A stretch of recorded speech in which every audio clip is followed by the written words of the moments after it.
So there's some interesting new reporting in the New York Times that we wanted to bring all of you about former President Barack Obama's role in the 2020 primary. Now, interestingly enough, as we've covered here, Obama was very instrumental behind the scenes in making phone calls to Bernie Sanders, Pete Buttigieg, and Joe Biden in that run-up to the campaign. I think probably one of the most explosive elements of the piece, Krystal, is when the Obama is basically, it's revealed that he called Pete Buttigieg the night after the South Carolina primary, or maybe the night of the South Carolina primary, and told him, quote, he would never have more leverage than right at that moment if he didn't drop out, endorse Joe. Of course, that's ultimately what happened. And then we got a nice little Axios leak that Pete Buttigieg is now being considered for U.S. ambassador to the United Nations or for U.S. ambassador to the Trade Representative. And Amy Klobuchar, who also dropped out on that exact time, her name has been prominently floated by the New York Post as being at the top of the vice presidential pick. So a little bit of horse trading there, and the former president looks like he actually had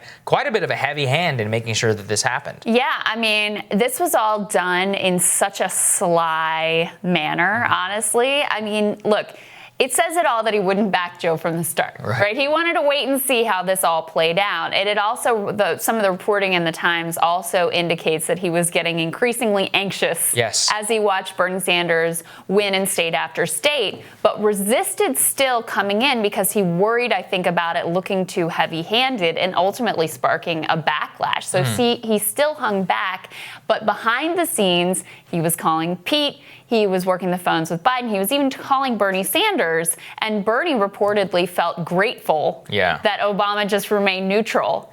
And in these, especially in these final weeks, after it looked certain that Joe would be the eventual nominee, apparently there were a number of conversations between Obama and Bernie trying to, that's where the headline of the article, accelerate the end game, where that comes from, ultimately culminating, of course, in that hostage video yesterday, where Bernie got the wonderful prize of a task force to evaluate policies going forward, which is always a deeply meaningful thing. Anytime DC has a task force, you know that that's really going to amount to a lot. Yeah, platforms don't mean anything. It's about what you're actually going to spend your political capital on. And you go and you look at this story. One of the most important parts of the story is where they talk about how Obama and Bernie Sanders spoke and about what they exactly spoke about, particularly in this end game. And in that end game, Obama made the case to Sanders that he had already, quote, sufficiently moved the party to the left and Biden himself to the left. And as you point out, that is just simply not the case. It's like the Bernie campaign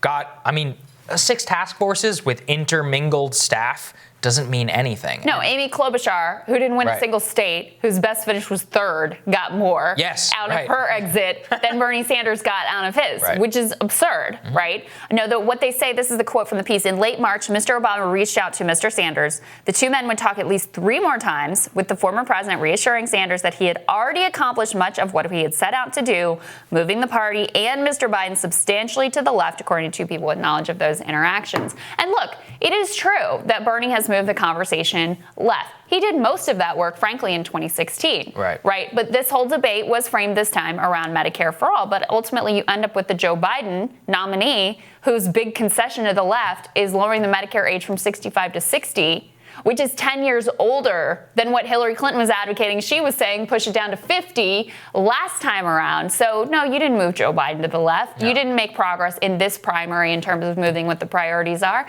And look, as we've covered on this show, Joe Biden's been in Washington almost 50 years. He's not changing. Look at the list of people he's going to bring into his administration. Like, we know what we're going to get with the Joe Biden administration. It's not going to be some new progressive look to it. That's not happening, right? Don't delude yourself. You can tell by who he's thinking about for VP.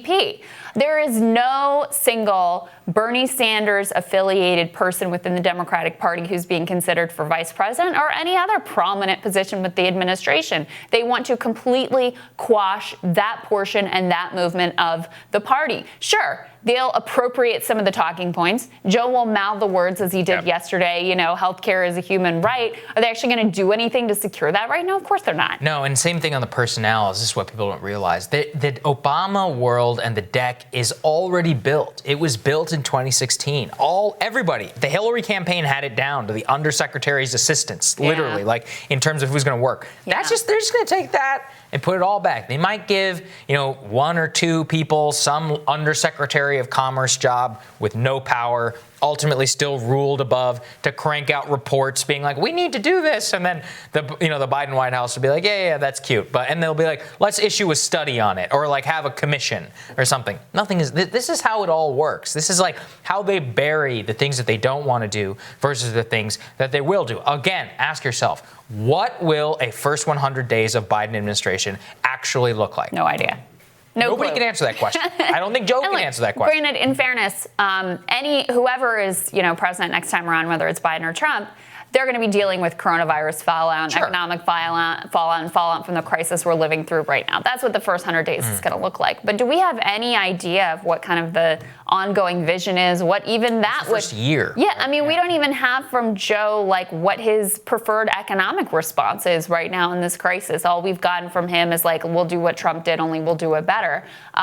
So even that, we don't really have a sense of how he would handle this crisis. But pretty interesting nuggets in there, too, about the Obama-Biden relationship. Apparently, Biden was getting very annoyed. Yes. You can understand when he's like floundering around, looking like his campaign is dead in the water, terrible finish in Iowa, terrible finish in New Hampshire, slightly better, but blown out of the water in Nevada. And he's like, come on, buddy, you're supposed to be here for me. Yes. Where are you? And he wasn't there. Yeah. And also, it's, reported in this piece that he wanted people to know that, yes, his affiliation with Barack Obama helped him in South Carolina, but that Obama didn't lift a finger. Yeah, quote, not one finger so that he could win South Carolina. Well, of course we know that very much of the affinity in that state and with other groups was because of his association with Barack Obama. So let's be clear about that. Congratulations, Joe.